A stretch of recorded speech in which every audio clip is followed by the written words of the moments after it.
प्रिय विद्यार्थियों, daffodil coaching class से यूट्यूब चैनल पर आपका हार्दिक स्वागत है। मैं डॉक्टर राजकुमार कुलड़िया आपको अभ्यंतर प्रयत्नों के बारे में बता चुका हूँ। अभ्यंतर प्रयत्न 5 प्रकार के होते हैं। किसके किसके अनुसार होते हैं 5 प्रकार के? लघु सिद्धांत कौमुदी के अनुसार। इसके रचयिता हैं वरदराज। मध्य सिद्धांत कह दो या लघु सिद्धांत कह दो, एक ही बात है। इसकी 2 रचनाएं हैं, मध्य सिद्धांत कौमुदी तथा लघु सिद्धांत कौमुदी। व्याकरण की 2 वरदराज जी की 2 रचनाएं हैं, जिसमें से ये जो लघु सिद्धांत कौमुदी है, इसमें अभ्यंतर प्रयत्न है। अभ्यंतर प्रयत्न 5 बताए हैं। पहला का सपृष्ठ, दूसरा का ईशत सपृष्ठ, तीसरा ईशद विवृत, चौथा विवृत और 5वां संवृत। लेकिन एक और है व्याकरणाचार्य व्याकरण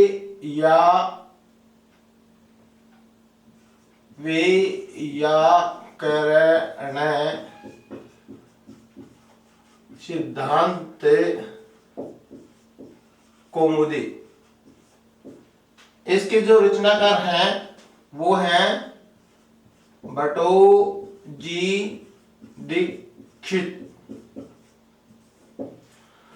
बटोजी दीक्षित 4 प्रकार के अभ्यंतर प्रयत्न मानते हैं, और वरदराज जी हैं वो कितने प्रकार के अभ्यंतर प्रयत्न मानते हैं? 5। तो परीक्षा में इस प्रकार से आपको पूछा जा सकता है कि व्याकरण सिद्धांत कौमुदी के अनुसार अभ्यंतर प्रयत्न कितने प्रकार के हैं, या बटोजी दीक्षित के अनुसार अभ्यंतर प्रयत्न कितने प्रकार के हैं। या इस प्रकार से पूछ सकते हैं कि लघु सिद्धांत कौमुदी, वरदराज की लघु सिद्धांत कौमुदी के अनुसार अभ्यंतर प्रयत्नों का प्रकार माना जाता है, तो इनका अभ्यंतर प्रयत्न कितने प्रकार का होता है? 5। और बटोजी दीक्षित कहते हैं कि अभ्यंतर प्रयत्न 4 होते हैं। कौन कौन से होंगे? सपृष्ठ, ईशत सपृष्ठ,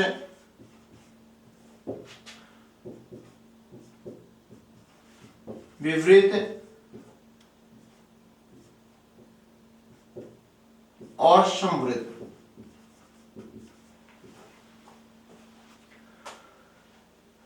कहने का अर्थ है ये जो थे ना आपके ईशद विपरीत और विपरीत, इनको कॉमन में किस में ले आए? विपरीत में ले आए। यानी आपके ऊष्म व्यंजन तीनों से और है, ये आपके ऊष्म व्यंजन और छवि शब्द। इस प्रकार से किसका इधर जो था आपका ईशद विपरीत और विपरीत। ईशद विपरीत में क्या थे? ऊष्म व्यंजन थे, और विपरीत में क्या थे? सभी स्वर थे। का कॉमन क्या कर दिया? विपरीत कर दिया। तो कुल मिलाकर के एक घट गया, तो संख्या कितनी हो गई? अभ्यंतर प्रयत्नों की 4 हो गई। तो कहने का अर्थ है सिद्धांत कौमुदी के अनुसार या वरदराज की सिद्धांत कौमुदी के अनुसार अभ्यंतर प्रयत्नों के प्रकार माने जाते हैं। आप कहेंगे 5 प्रकार माने जाते हैं। फिर आप कहेंगे व्याकरण सिद्धांत कौमुदी जो बटोजी दीक्षित की है के अनुसार अभ्यंतर प्रयत्न कितने प्रकार के हैं? 4 हैं। उसमें क्या होगा? सपृष्ठ होगा, ईशत सपृष्ठ होगा, और विवृत होगा और संवृत होगा। अब देखो बाह्य प्रयत्न। बाह्य प्रयत्न 11 प्रकार के होते हैं।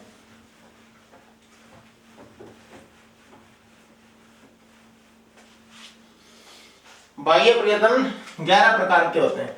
जैसे आपका क्या होगा? विवार, संवार, श्वास, नाद, अघोष, घोष, अघोष, अल्पप्राण, महाप्राण, उदात, अनुदात, और स्वरित, ये आपके है ना बाह्य प्रयत्न। प्रयत्न कहो या जतन कहो, बाह्य प्रयत्न कितने प्रकार के होते हैं? 11 प्रकार के होते हैं। कितने प्रकार के होते हैं?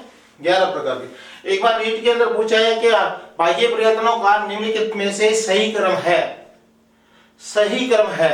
जैसे ये 2 दे दिए, व्यवहार, श्वास, और एक तीसरा दे दिया नाद, 3-3 का जैसे जोड़ा देंगे, ठीक है। तो सही क्रम नहीं है, बीच में क्या हो गया? विश्वास हट गया। इसी प्रकार से 2 दे दिए, विश्वास, नाद, और फिर क्या दे दिया? तीसरा घोष दे दिया। तो सही क्रम नहीं है, बीच में क्या रह गया? घोष रह गया। ऐसे ही है ना, यहां से है ना नाद, घोष और अल्पप्राण दे दिया, तीसरा दे दिया, तो ये सही क्रम नहीं है। फिर चौथा कह दिया अघोष, अल्पप्राण तथा महाप्राण, तो सही क्रम यानी बीच में कोई रुकावट न हो, इस प्रकार से पूछा गया। तो सही क्रम में हम क्या पढ़ेंगे? पहले विवार होगा, विवार, फिर होगा संवार। संवार यानी अपन संवार करके आवानी बा, और संवार करता है अपन क्या जाए? सांस आ जाए, बड़ा बड़ा बाल अपन संवार लाने और यहाँ जीशोर हो जाए, और फिर अपन नाद कौन लग जाए, गुनगुना लग जाए, बोला डालो करे, ठीक है। तो पहले विवार होगा, विवार होता है अपन के संवार, संवार होता है क्या होगा? श्वास, और श्वास होता है कि वो नाद कराना, अपन नाद का अर्थ है गुनगुनाएंगे, आवाज करेंगे। और फिर क्या होगा? घोष।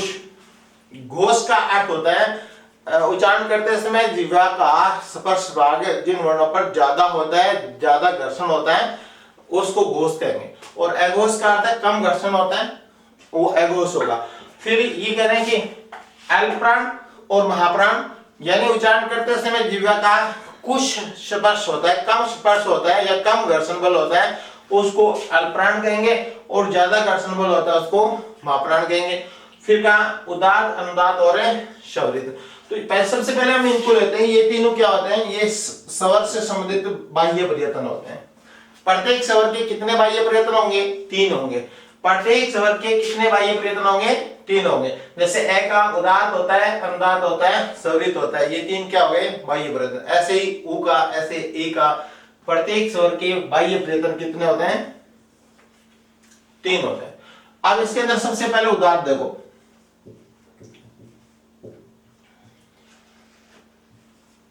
उ चे रु दात है। फिर अनुदात नी चे रे नु दात है। और तीसरा होगा स्वरित, ये होगा समाहार है, स्वरित है। ये 3 होंगे। कहने का अर्थ है कोई भी स्वर होगा जिसका बाह्य प्रयत्न कितने माने जाएंगे? 3 माने जाएंगे। अब इनको हम किस प्रकार से देखेंगे? इस प्रकार से देखेंगे। ये हमारा वक्षस्थल है, यहां से इस प्रकार से, और ऐसे ये स्थिति होगी हमारी, ये वक्षस्थल है। यहां से जीवा ऊपर की तरफ आएगी और इस प्रकार की स्थिति होगी।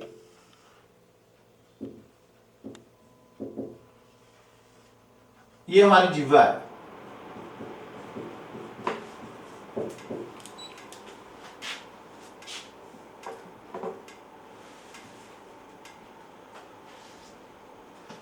हृदय स्थल में स्थित कोई भी वर्ण हो का जो स्थान होता है वो हृदय स्थल होता है। हृदय स्थल में स्थित किसी वर्ण का जब उच्चारण करते हैं तब वह वर्ण क्या होता है? कहां तक है? यहां तक, कंठ भाग तक सभी वर्ण एक समान गति से उच्चारित होते हैं, एक समान गति से कंठ भाग तक आते हैं। अब स्थिति क्या होती है? हम लोग क्या वातावरण का अवलोकन करते हैं और फिर उसके हिसाब से उन स्वरों का उच्चारण कर देते हैं। मान लो सपोज करो जैसे छोटे बच्चे हैं और घर में जैसे पापा हैं, मम्मी है, दादा दादी हैं, तो निरंतर उनसे बात कर रहे हैं तो समानांतर स्थिति होगी।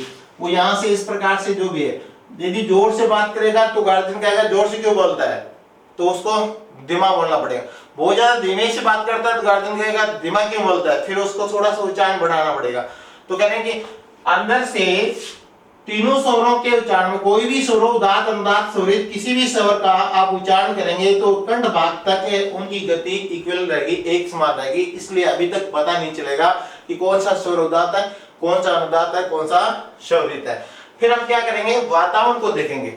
वातावरण का अर्थ होता है जैसे बहुत देर से गार्जियन पास में बैठे हैं, बच्चे भी पास में बैठे हैं और गार्जियन ने कहा कि हम मार्केट जाकर के आते हैं और आप उधर मत करना, लगोला मत करना और शांत रहना, थोड़ी देर में आ जाते हैं। तो जैसे गार्जियन घर से बाहर निकले, बच्चों ने देख लिया अब कोई नहीं है हमें, तो अपने वॉल्यूम को उन्होंने ना दुगना कर दिया। पहले जो अपनी मम्मी पापा से बात कर रहे थे उससे बढ़ा करके दुगना कर दिया, जोर जोर से बोलने लग गए। पड़ोसन आकर के कहती है कि 2 मिनट तुम्हारे मम्मी पापा बाहर चले जाते हैं, तुम घर को चक लेते हो। इसका अर्थ क्या हुआ, अपनी वॉल्यूम को उन्होंने बढ़ा दिया है, ऊंचे जोर से बोलने लग गए। पहले उनकी स्थिति क्या थी, तो हृदय स्थल से मुख भाग तक किसी भी वर्ण का उच्चारण करते हैं की गति क्या रहती है, कंठ भाग तक क्या रहती है, इक्वल रहती है। लेकिन फिर हम क्या है, वातावरण को देख करके और उसकी गति को यदि ऊपर की ओर बढ़ा देते हैं, तेज कर देते हैं, दुगनी कर देते हैं। जिस एक टीचर लगातार आपको बढ़ाता जा रहा है, 40 मिनट से लगातार बढ़ाता जा रहा है, ओज गुण, तेजस्वी गुण, वीरता का कोई एग्जाम्पल आ जाता है अचानक और वो इस प्रकार से जोर से कहता है कि ये देखो मैंने ऐसा कर दिया और मैंने उसको डांटा, जोर से डांटा। और फिर क्या है, पास में बैठी हुई बच्ची उसकी तेज आवाज को सुन करके भयभीत हो जाती है और कम करने लग जाती है। तो स्थिति क्या हुई, बच्ची को देख करके टीचर उसके पास आता है कि बेटा मैंने तो एग्जाम्पल दिया था, मैंने तो जोर से इसलिए कहा था, मैं तो एग्जाम्पल दिया था। तो अपने 40 मिनट में वो जो बोल रहा था ना, उस उच्चारण को एकाएक उसने क्या कर दिया, अपनी गति को दुगना कर दिया और तेज गति से बोलने के कारण से वो बच्चे के लिए क्या हो गया, ऐसे हो गया। तो कहने का अर्थ है उदात्त किसे कहेंगे, हृदय स्थल से किसी भी उच्चारण को उच्चारित करते हैं तो कंठ भाग तक उसकी समानता रहती है। फिर वातावरण को देख करके यदि उससे दुगनी गति यदि कर दी जाती है तब जिह्वा तालु भाग से टकराती है। कौन से भाग से, तालु भाग से, और वह हमारा क्या होता है, उदात्त होता है। उदात्त होता है, उच्च उदात्त है, जोर से बोले जाने वाला जो स्वर होता है उसको क्या बोलता है, उदात्त कहते हैं। क्या कहते हैं, उदात्त कहते हैं। अब क्या है, आधा घंटे पौन घंटे तक मार्केट से गार्जियन वापस आए नहीं है और जोर जोर से आवाज कर रहे हैं और अचानक कौन आ गए, गार्जियन आ गए और बच्चों की चिल्लाहट, जोर जोर से शोरगुल को सुनकर के उनको गुस्सा आ जाता है और अंदर जाते हैं, उनको डांटते हैं और डांटने के कारण से बच्चे क्या है, साइलेंट मोड में हो जाते हैं। जो पहले जो आवाज थी उससे भी आधी घटा लेते हैं। क्या कर लेते हैं, घटा लेते हैं। हाँ, फिर वो एक गार्जियन क्या अब देख मत जाना, सांप सूंघे, देखो हाँ इतनी देर तो ये घोड़ा नाचा है, दोनों ताल शोरगुल करा, पड़ोसियां चकराख्या, अब थारी जीप घड़ गई, पाताल में लग गई के। तो इन मतलब क्या है, पहले तो उन्होंने उस गति को दुगना कर दिया था। अंदर से जिस गति से उच्चारण के लिए वर्ण आता है का जीवा भाग पर यदि उसका दुगनी गति कर दिया जाता है तब वह उदात्त होता है और उदात्त में जीवा तालु भाग से स्पर्श करती है, इसलिए उसको ऊंचे उदात्त है। पुष्टा से बोले जाने वाला स्वर होता है वह उदात्त होता है। उदात्त में जिह्वा का स्पर्श तालु भाग से होता है। अब अनुदात्त, अनुकार नीचे और उदात्त का अर्थ है नीचे की ओर, जैसे जिस स्वर का उच्चारण होता है। अंदर से जिस गति से हमें श्वास को कंठ भाग तक लाते हैं और उस गति से आधा घटा देते हैं, उस गति से क्या करते हैं, जैसे यहाँ से स्पीडली यहाँ तक हम जिस स्पीड से लाए वर्ण को और उसको यहाँ ला करके उसको आधा घटा देते हैं, कम कर देते हैं। अचानक कोई बड़ा बुजुर्ग हमारे सामने आ जाता है तो हम हमारी वॉल्यूम को डाउन कर देते हैं, नीचे डाल देते हैं, तो उस स्थिति को हम क्या बोल देंगे, अनुदात्त बोल देंगे। अनुदात्त बोल देंगे। अनुदात्त का अर्थ है जीवा भाग किससे स्पर्श करती है, तालु भाग से स्पर्श करती है। नीचे पीछे की साइड में जीवा का पीछा भाग होता है वो तालु कहलाता है। जिह्वा अनुदात्त में तालु भाग से स्पर्श करती है।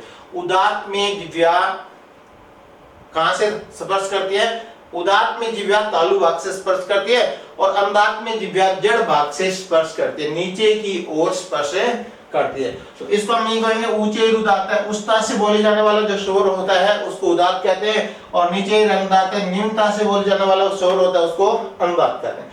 अब देखो, अब यदि आप यहाँ से जिस गति से स्वर को लाए उसी गति से यदि आप पैरेलल आप इस प्रकार से आप लगातार 1 घंटे से, जैसे कई आदमी होते हैं उनकी आदत होती है वो सदैव जोर से बात करते हैं, तो गांव में पॉपुलर होता है कि वो फलाना आदमी नहीं उड़ा कौन बोले भाई, तो वो हमेशा में प्रकृति क्या है, उदात की है। और कई आदमी हैं फोन पर जहाँ बात कर ले अगलो ने यहाँ डिक बोग रहा है कहीं कर जो बोल दिया नहीं फोन पर नहीं तो ठीक है, फिर वो 2 मिनट बाद में कहो तगड़ा हो गए, फिर भी के बाद में वो अगलो समाचार दे दो, फिर कहो तो थारे गाय भैंस कुकर हैं तो वो सारी बता दो, फिर कई देर बाद में 5-10 सेकंड बाद में हो चुका को तो बाद कोई तावड़ी को लाग रही हो, तो कहने का अर्थ है वो बड़ो धीरे धीरे बात कर रहा है, क्योंकि आदत है रोज स्लो बात करने की, यानी नीचे ही अनुदात है, अनुदात की स्थिति में वो बात करता है, ठीक है। फिर कई बार फोन पर कहना पड़ा है थोड़ा सा नहीं वॉल्यूम बढ़ाया करो, हरी आवाज मारे कम पल्ला बढ़ाया, ठीक है, थोड़ी सी बढ़ाया करो, तो उस आदत को हम क्या कहेंगे, अनुदात की स्थिति कहेंगे। क्या कहेंगे, अनुदात की स्थिति कहेंगे। और एक बात तो है कि गामा पॉपुलर हो कि भाई फलानो होड़े बोली कौन से, तो बिना जो भी जितना भी पैरेलल उच्चारण है वह आप क्या बोलाना, उदात बोलाना।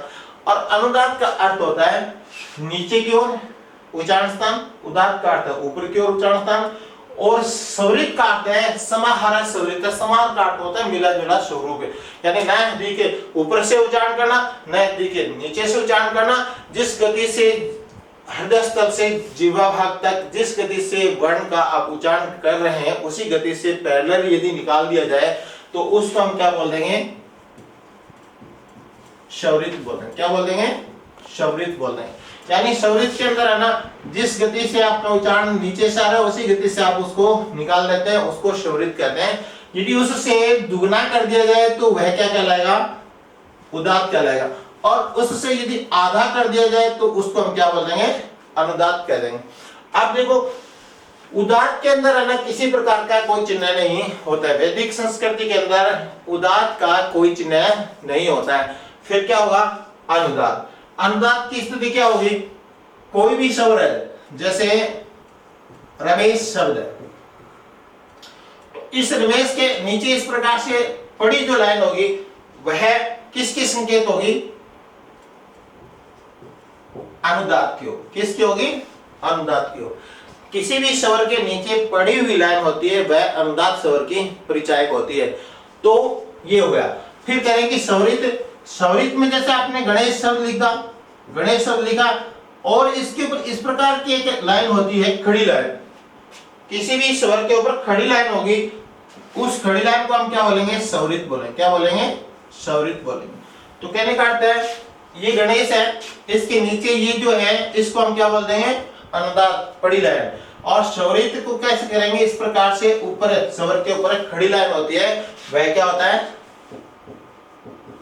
स्वरित होता है, और पड़ी लाइन होती है वह क्या होता है, उदात होता है, सॉरी अनुदात। क्या होता है, अनुदात होता है। तो उदात का कोई चिन्ह नहीं होता है। वैदिक संस्कृति के अंदर 3 प्रकार के जो आपके स्वर उदात, अनुदात और स्वरित बताया उसमें उदात स्वर का कोई चिन्ह नहीं होता है। अनुदात स्वर का नीचे पड़ा हुआ चिन्ह होता है और स्वरित का ऊपर जैसे खड़ा हुआ चिन्ह होता है। इस प्रकार से आपके प्रत्येक स्वर के बाह्य प्रयत्न कितने माने जाएंगे, 3 माने जाएंगे। कौन कौन से होंगे, उदात, अनुदात और स्वरित, 3 प्रकार से माने जाएंगे।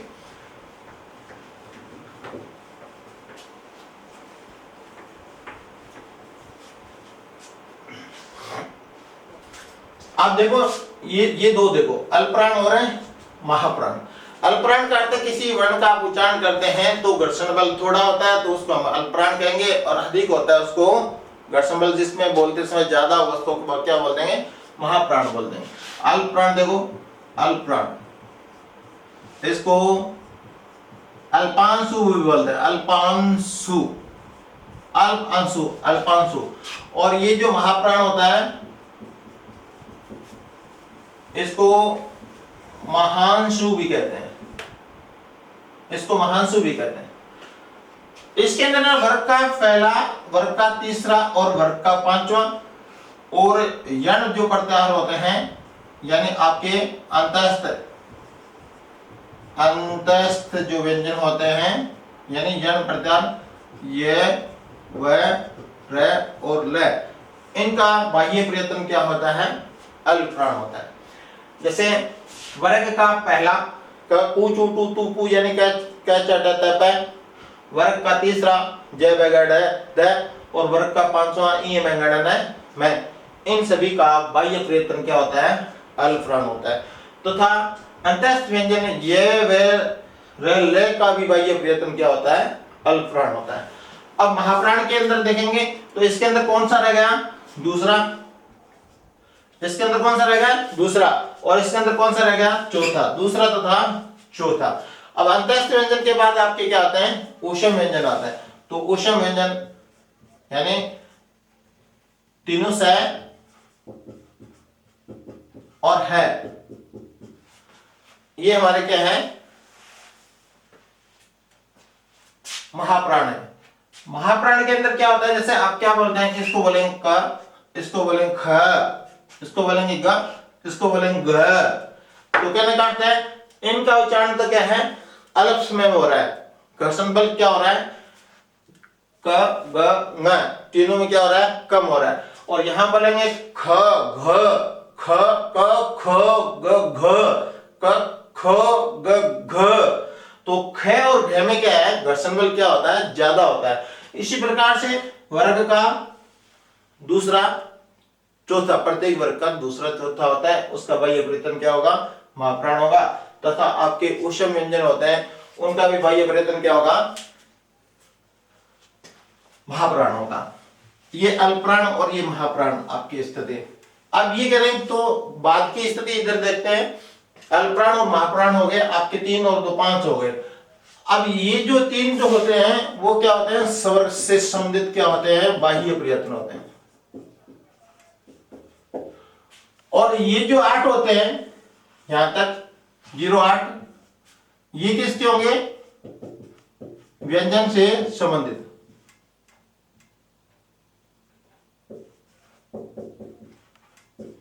व्यंजन से संबंधित 8 बाह्य प्रयत्न होते हैं और स्वर से संबंधित 3 बाह्य प्रयत्न होते हैं।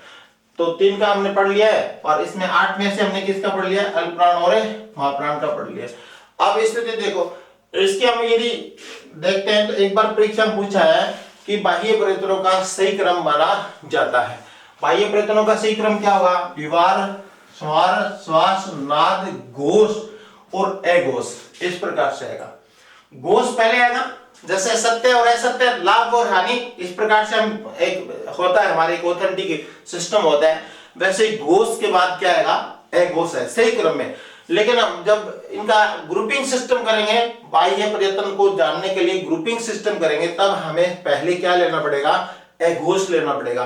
तो सही क्रम में तो इस प्रकार से होगा, विवार, संवार, श्वास, नाद, घोष और अघोष।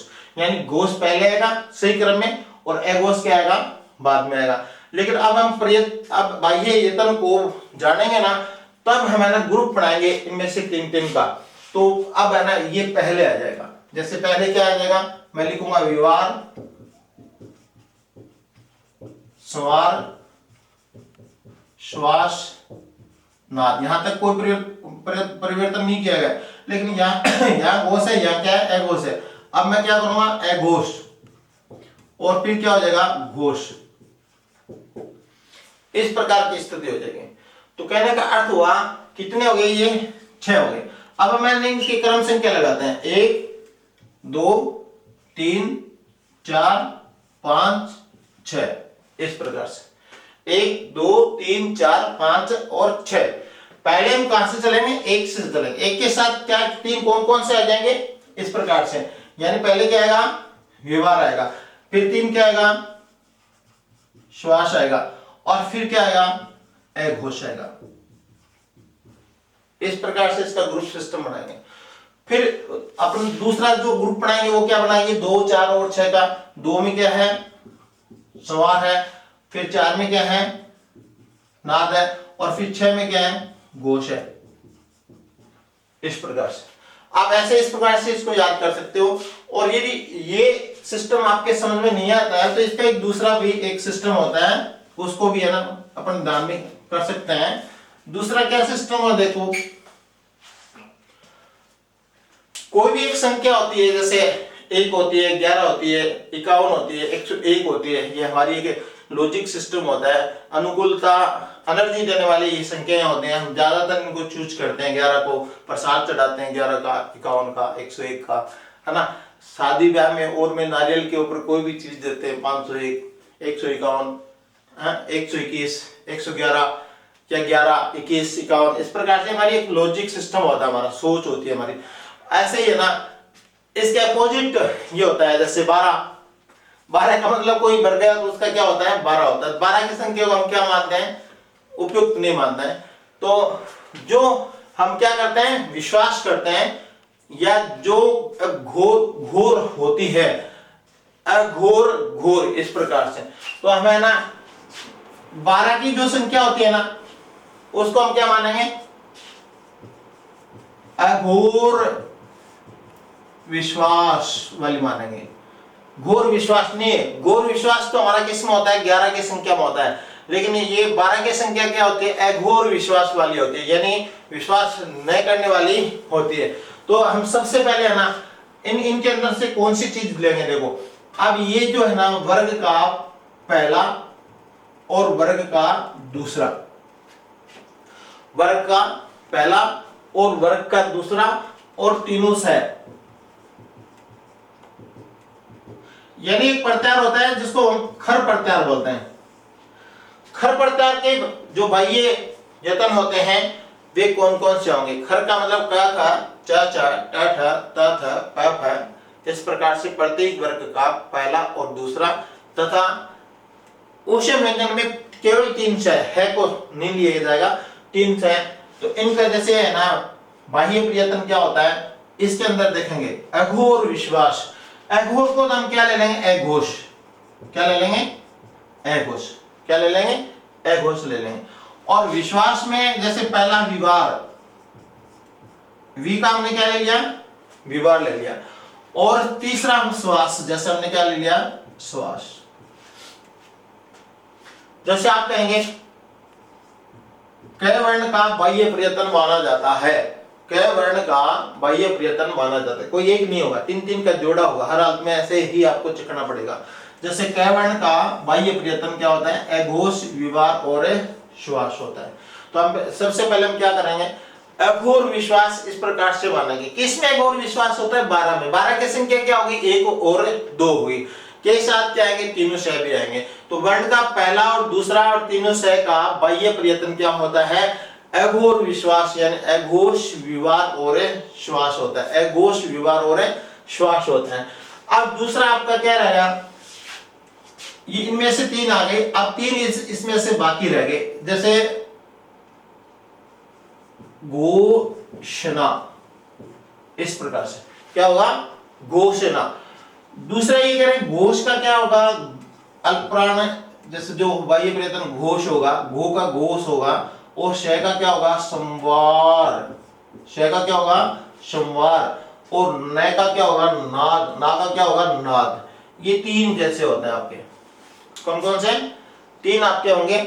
और इसमें क्या होगा, है आ जाएगा, और अंतःस्थ व्यंजन य, व, र और ल आ जाएंगे। यानी यहाँ आपके क्या थे, खर प्रत्यार थे। अब यहाँ क्या आएंगे, आपके हर्ष प्रत्यार आएंगे। कौन से प्रत्यार, हर्ष प्रत्यार।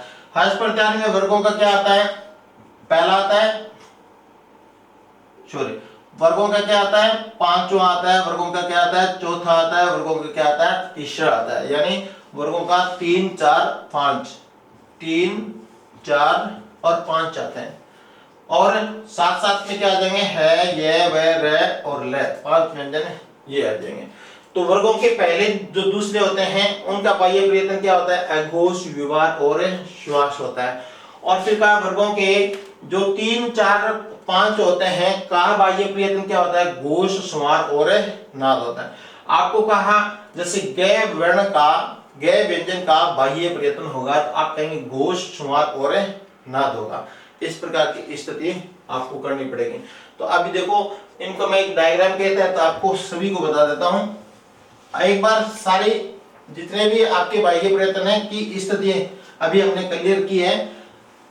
3 जो आपके स्वर होते हैं वो क्या होते हैं, उदात्त, अनुदात्त और स्वरित। ये 3 किसको बताने वाले होते हैं, स्वरों को बताने वाले होते हैं। इस प्रकार से तीन किसको बताएंगे? स्वरों को बताने वाले होते हैं, उदात्त, अनुदात्त और स्वरित। कौन कौन से होते हैं? उदात्त, अनुदात्त और स्वरित। इसके अंदर हमने क्या क्या कहा था? उचेरुदात है, उस तरह से बोले जाने वाला क्या कहलाता है? उदात्त कहलाता है। और जीवा ऊपर तालु भाग से स्पर्श करते हैं। फिर कहा नीचे अनुदात है। निम्नता से बोले जाने वाला जो स्वर होता है उसको अनुदात कहते हैं। और फिर कहा समाहार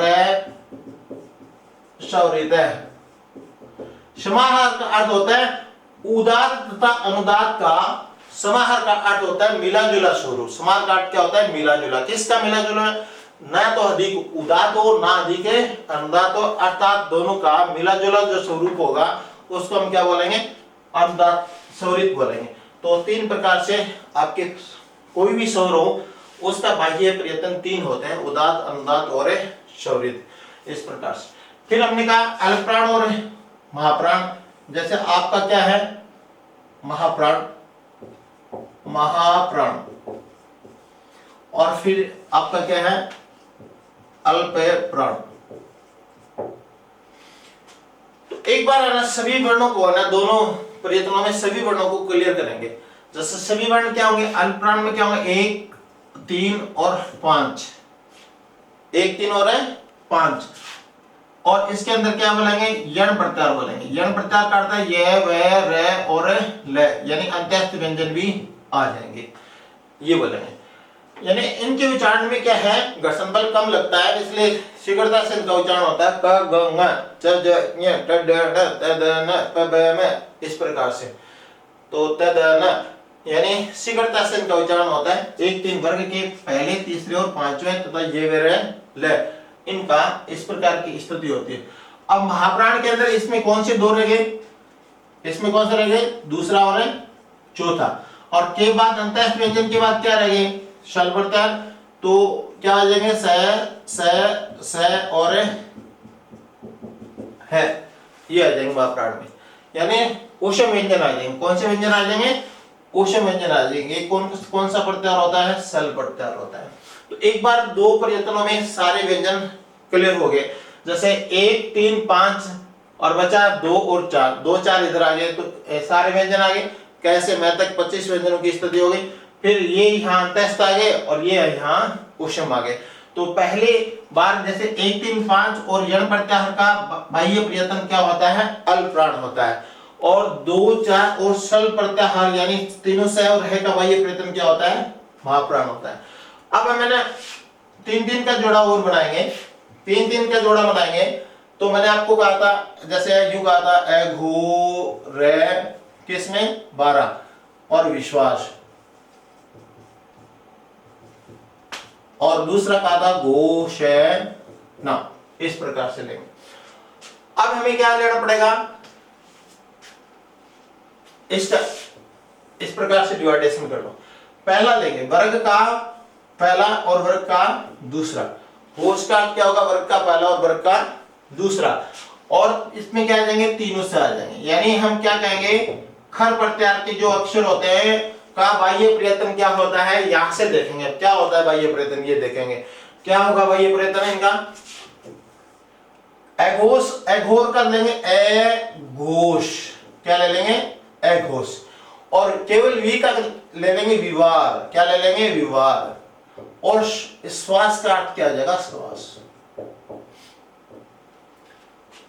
यानी प्रत्येक वर्ग के पहले तथा दूसरे और तीनों से का बाह्य प्रयत्न क्या होता है? एघोष होता है, विवार होता है और श्वास होता है।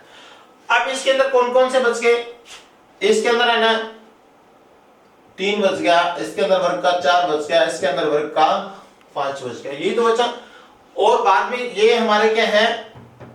ऊष्म व्यंजन 3 आए, एक ऊष्म व्यंजन में इसका बच गया, कौन सा बच गया? है बच गया। और अंत्यस्थ व्यंजन 4 आ जाएंगे, य, व, र और ल,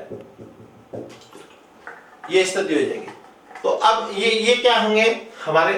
ये देखेंगे कि ये बाह्य प्रयत्न क्या है, 3 4 5 और है ये वाले का बाह्य प्रयत्न क्या होता है 6 में से 3 का तो इधर निकाल लिया, शेष 3 कौन कौन से बचे, ये घो है, घो का अर्थ क्या होगा घोष, घो का अर्थ क्या हो जाएगा घोष। अब इसके अंदर है सह का अर्थ क्या होगा संवार, सह का अर्थ क्या होगा संवार, और फिर इसके अंदर ना का अर्थ होगा नाथ। वर्ग के तीसरे चौथे और पांचवें है तथा अंतस्थ व्यंजनों का बाह्य प्रयत्न घोष संवार और नाद होता है। अब आपको क्या करना पड़ेगा, प्रत्येक व्यंजन के बाह्य प्रयत्न 4-4 होते हैं, प्रत्येक व्यंजन के बाह्य प्रयत्न 4-4 होते हैं। मान लो सपोज करो आपका क है, क का बाह्य प्रयत्न देखेंगे, क हमारा क्या है प्रथम वर्ण है, प्रथम वर्ण है तो हमारा बाह्य प्रयत्न क्या होगा अघोष होगा एक, दूसरा हमारा क्या होगा विवार होगा 2, तीसरा हमारा क्या होगा श्वास होगा। ये तो इन दो के अंदर है ना हमारे 3 आ गए। अब वापस है ना एक बार फिर से व्यंजन रिपीट होते हैं अल्पप्राण और महाप्राण के अंदर। अब हमें कह देखना पड़ेगा, तो कह क्या है हमारा ये, तो अब हम इसके साथ क्या जोड़ देंगे अल्पप्राण जोड़ देंगे, अल्पप्राण जोड़ देंगे। मान लो आप यूं कहेंगे कि ख का बाह्य प्रयत्न बताओ, ख का बाह्य प्रयत्न बताओ। अब ख का बाह्य प्रयत्न क्या होगा अघोष विवार श्वास, ये तो इसके अंदर हो गए। अब अल्पप्राण और महाप्राण में देखेंगे तो अल्पप्राण में तो 1 3 और 5 आते हैं और ख हमारा क्या आता है 2 का, तो फिर हमें क्या जाना पड़ेगा महाप्राण में जाना पड़ेगा। महाप्राण में क्या है 2 और 4 आते हैं, तो अब ख का साथ साथ में अब यहां क्या हो गया महाप्राण होगा। तो मेरे कहने का अर्थ है प्रत्येक व्यंजन के 4 बाह्य प्रयत्न होते हैं और प्रत्येक स्वर के 3 बाह्य प्रयत्न होते हैं। प्रत्येक कोई भी स्वर होगा के 3 बाह्य प्रयत्न उदात्त अनुदात्त और स्वरित होंगे तथा प्रत्येक व्यंजन के बाह्य प्रयत्न 4 होंगे। 3 इसके अंदर से इन 2 में से कोई एक 3 3 और इन 2 में से कोई एक 1 1, यानी कहने का 3 + 1 4। प्रत्येक व्यंजन के 4 बाह्य प्रयत्न होते हैं और प्रत्येक स्वर के 3 बाह्य प्रयत्न होते हैं। अब हमें ये देखना है कि हमारे जो अयोगवाह थे ना, अयोगवाह उनमें से देखेंगे। अब सबसे पहले देखेंगे अनुस्वार, क्या देखेंगे अनुस्वार। अनुस्वार की स्थिति पंचम वर्ण की होती है, क्या होती है पंचम वर्ण का जो उच्चारण होता है वही अनुस्वार का होता है। तो इसके अंदर तो 1 2 है पंचम वर्ण है नहीं, अब इसके अंदर क्या है 1 2 है पंचम वर्ण है, तो ये क्या होगा अनुस्वार होगा। अनुस्वार का बाह्य प्रयत्न घोष स्वर और नाद होता है तथा फिर इसके अंदर है ना 5वां इसमें नहीं है, इसमें है, तो इसमें क्या हो जाएगा अनुस्वार हो जाएगा। तथा अनुस्वार का देखो अनुस्वार का बाह्य प्रयत्न घोष स्वर नाद होता है तथा अल्पप्राण होता है। अनुस्वार का बाह्य प्रयत्न 4 होगा, पहले क्या होगा घोष स्वर और नाद, क्योंकि इसमें पंचम है, जहां पंचम होगा वहां अनुस्वार होगा, और बाद में पंचम किसमें है इसके अंदर है, तो फिर एक साथ में क्या हो जाएगा अल्पप्राण हो जाएगा। इसी प्रकार से हम विसर्ग को लेंगे, किसको लेंगे विसर्ग को लेंगे। विसर्ग में क्या है कि तीनों सह होते हैं, वहां क्या होता है विसर्ग होता है, क्या होता है विसर्ग होता है। तीनों सह होंगे वहां क्या होगा विसर्ग होगा।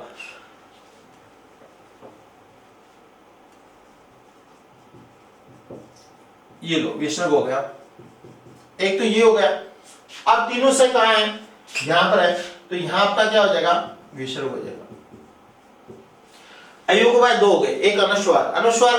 अनुस्वार अयोगवाह का बाह्य प्रयत्न जो पंचम होता है का वो ही रहेगा। तो एक बार पंचम किस्म होता है इसके अंदर घोष स्वर और नाद होता है, एक बार पंचम किस्म होता है अल्पप्राण में होता है। फिर का विसर्ग, विसर्ग जहां होगा तीनों से जहां होंगे तीनों से एक बार क्या होता है अघोष विवार और श्वास तीनों से होते हैं, और महाप्राण यहाँ पर भी तीनों से है, तो यहाँ पर भी क्या हो जाएगा विसर्ग हो जाएगा। विसर्ग का 2 स्थान हो जाएंगे। फिर हमारा क्या अर्ध विसर्ग, तो जहां विसर्ग होगा वहां पर क्या आ जाएगा अर्ध विसर्ग हो जाएगा। विसर्ग होगा क्या होगा अर्ध विसर्ग होगा। ये स्थिति है। अब हम यम 4 जो होते हैं उनकी स्थिति को देखते हैं। यम क्या होते हैं वर्ग के 1 2 3 4 होता है। पहले जैसे हमने कहा पल्लकिनी और चखनतु, इस प्रकार से अगगनी और नंतु ऐसे बताया था। तो पहला जो है ना 1 से 4, देखो 1 से 4 का मतलब होता है 1 से 2 यहाँ है, तो 1 से 2 इसमें एक यम तो यहाँ हो जाएगा, ठीक है। फिर अगला ये कह रहा है कि 4 है तो क्या है 1 से 4, तो 3 4 है, तो इसमें भी क्या हो जाएगा, ये यम हो जाएगा। तो यम की स्थिति क्या है, 1 2 के यम और 3 4 के यम। इसमें कौन से होंगे, 3 और 4 के यम होंगे। अब यहां हम क्या करते हैं, जैसे वापस करते हैं, तो इसमें तो है ना 1 का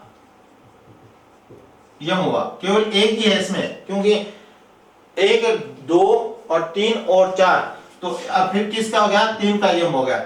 और इसमें क्या हो गया, 2 और 4 का यम हो गया। तो कहने का अर्थ है यम में क्या होंगे, वर्ग के 1 2 3 4 होंगे, तो प्रत्येक के साथ क्या होगा, यम होगा। यानी इसमें तो क्या होगा, 1 2 है तो 1 2 के यम होंगे, और इसमें क्या है 3 और 4 है, 3 4 के यम होंगे। इसमें क्या है 1 है 2 नहीं है लेकिन 3 है, तो 1 2 3 4 4 नहीं है लेकिन 1 और 3 नहीं, दोनों यम है, तो इसमें 1 3 के क्या हो जाएंगे, 2 यम हो जाएंगे। और इसमें 2 और 4 है तो 2 4 के 2 यम हो जाएंगे। ये आपके अयोग वाह की स्थिति हो जाएगी बाह्य प्रयत्नों में। तो मैंने आपको ये कहा कि बाह्य प्रयत्न क्या है, 11 प्रकार के होते हैं। 3 क्या होते हैं, स्वरों को बताने वाले, उदात्त अनुदात्त और स्वरित। प्रत्येक स्वर के बाह्य प्रयत्न कितने होंगे, 3 होंगे, और अभ्यंतर प्रयत्न क्या होगा, 1 होगा। अर्थात प्रत्येक स्वर के प्रयत्न 4 माने जाते हैं। प्रत्येक स्वर के प्रयत्न क्या माने जाएंगे, 4। एक क्या होगा, अभ्यंतर प्रयत्न, और 3 स्वर के क्या होते हैं, खुद के बाह्य प्रयत्न होते हैं। तो स्वरों के प्रयत्न यानी यतन कितने माने जाएंगे, प्रत्येक स्वर के 4 माने जाएंगे। अब हम व्यंजनों पर आ जाते हैं। व्यंजनों का अभ्यंतर प्रयत्न प्रत्येक व्यंजन का 1 माना जाता है, तथा बाह्य प्रयत्न प्रत्येक व्यंजन के 4 माने जाता है। 3 तो इसके अंदर से होंगे, एक एक का जोड़ा, इसको मानो या इसको मानो, और 1 इसके अंदर से एक एक का जोड़ा, इसको मानो या इसको मानो, तो इसका मतलब 4 हो गए। एक तो क्या था इनका अभ्यंतर प्रयत्न, प्रत्येक व्यंजन का एक अभ्यंतर प्रयत्न होता है, और प्रत्येक स्वर का भी एक अभ्यंतर प्रयत्न होता है। तो ये अलग से प्रश्न हो गया कि व्यंजनों में प्रयत्न माने जाते हैं, व्यंजन में प्रयत्न माने जाते हैं। तो व्यंजन में एक अभ्यंतर प्रयत्न होगा और 4 क्या होंगे, बाह्य प्रयत्न होंगे। कुल मिलाकर के व्यंजनों में प्रयत्नों की संख्या क्या हो जाएगी, 5 हो जाएगी। स्वरों में प्रयत्न माने जाते हैं, एक अभ्यंतर प्रयत्न होगा, और 3 क्या होंगे, स्वरों के उदात्त अनुदात्त और स्वरित प्रयत्न होंगे। तो कुल मिलाकर के स्वरों में प्रयत्न कितने माने जाते हैं, 4 माने जाते हैं, और व्यंजनों में यतन या प्रयत्न कितने माने जाते हैं, 5 माने जाते हैं। आज प्रिय विद्यार्थियों, मैंने आपको बाह्य प्रयत्नों के प्रकार पढ़ाया। मैं आशा करता हूं कि इस वीडियो से आप संतुष्ट होंगे। आप इस वीडियो को लाइक करना, कमेंट करना, शेयर करना। जय हिंद, जय भारत।